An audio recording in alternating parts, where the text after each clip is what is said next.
Hi guys, my name is Practitioner Nicole. Welcome back to my channel.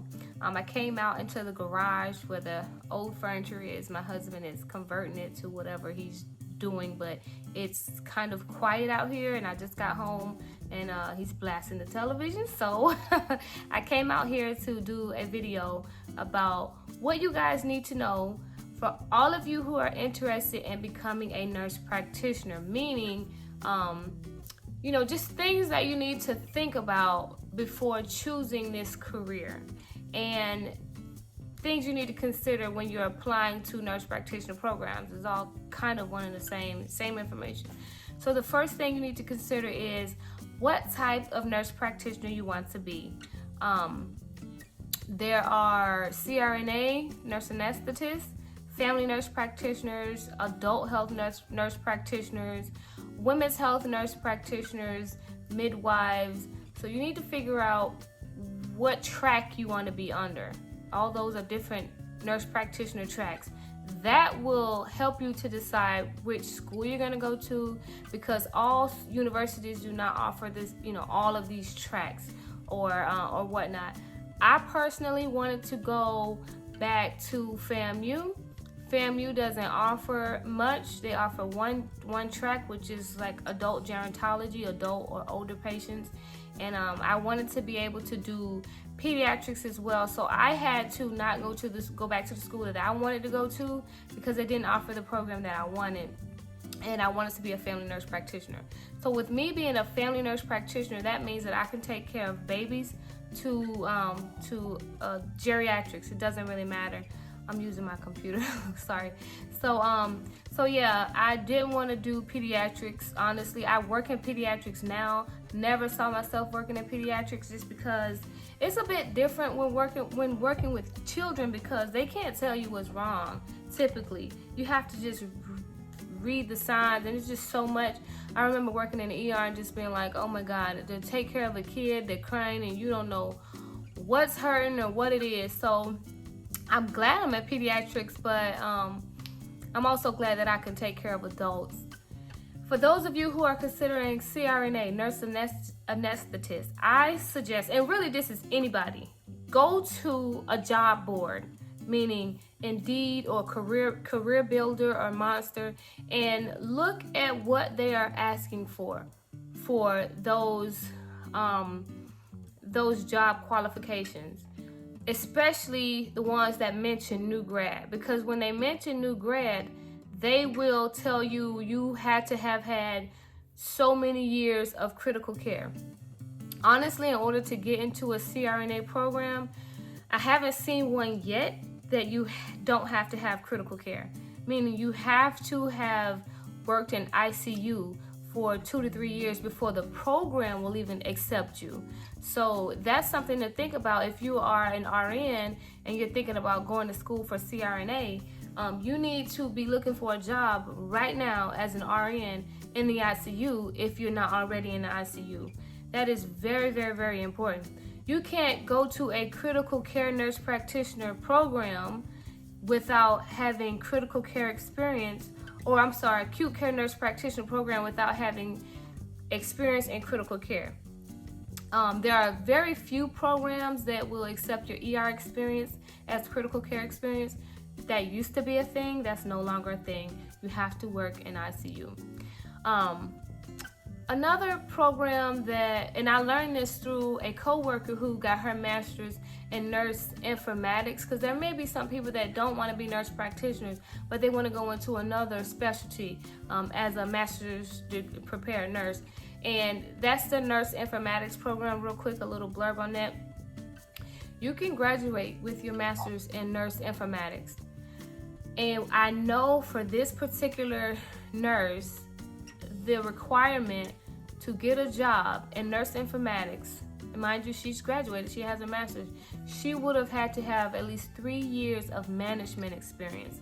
So if you're thinking about nurse informatics, you need to right now be looking for a position in nurse management. So those are things to really, really think about. Other things to consider with becoming a nurse practitioner and applying for the programs is, how much money do you want to make? Now, I know you guys have seen my other video where I was making $85,000 to $90,000. That was my contracted salary.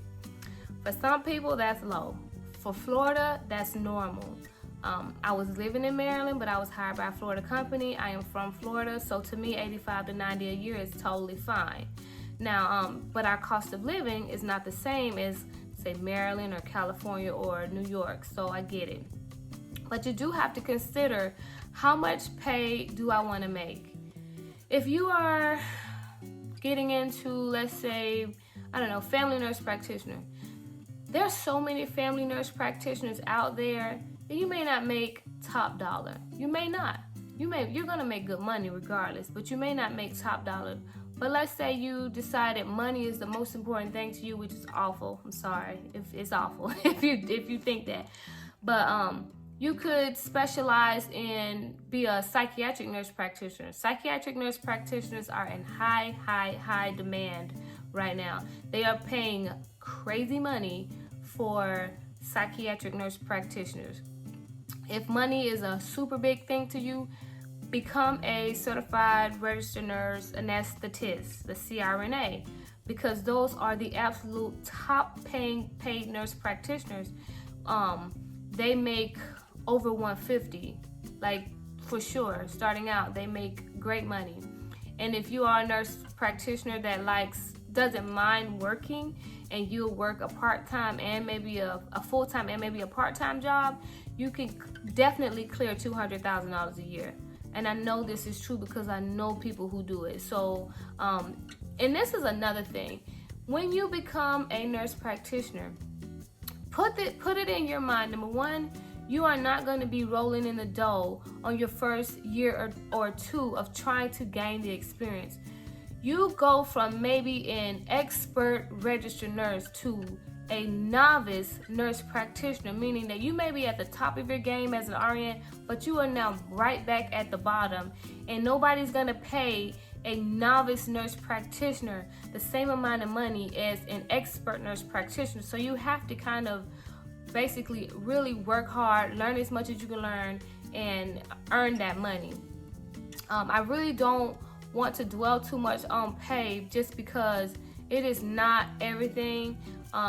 There is not a nurse practitioner that should be struggling financially unless you're mismanaging your money. So even if you do start off with $80,000, $85,000, $90,000 a year, don't live above your means, and that money won't seem so low to you.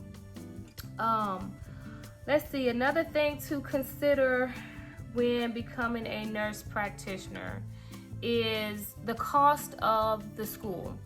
So public institutions, like I'm in Florida, let's say Florida State University, FAMU, University of South Florida, University of Central Florida, these are public universities. Those will be your cheapest schools. You don't want to be in too much debt, go to a public university. Private institutions, like where I went to get my ASN, BSN, and MSN, and my DNP, those schools, private schools, will cost you way more. The benefit of a public university is the cost, but it will take a long time to possibly get accepted. There's so many people applying. They already have so many students, let's say, for example, nursing students who are graduating with their bachelor's. They can't accept all of those students. So it takes a couple of cycles for you to possibly get in. Private universities, you can get right in. You can get into those programs a few times a year, but they will cost you more.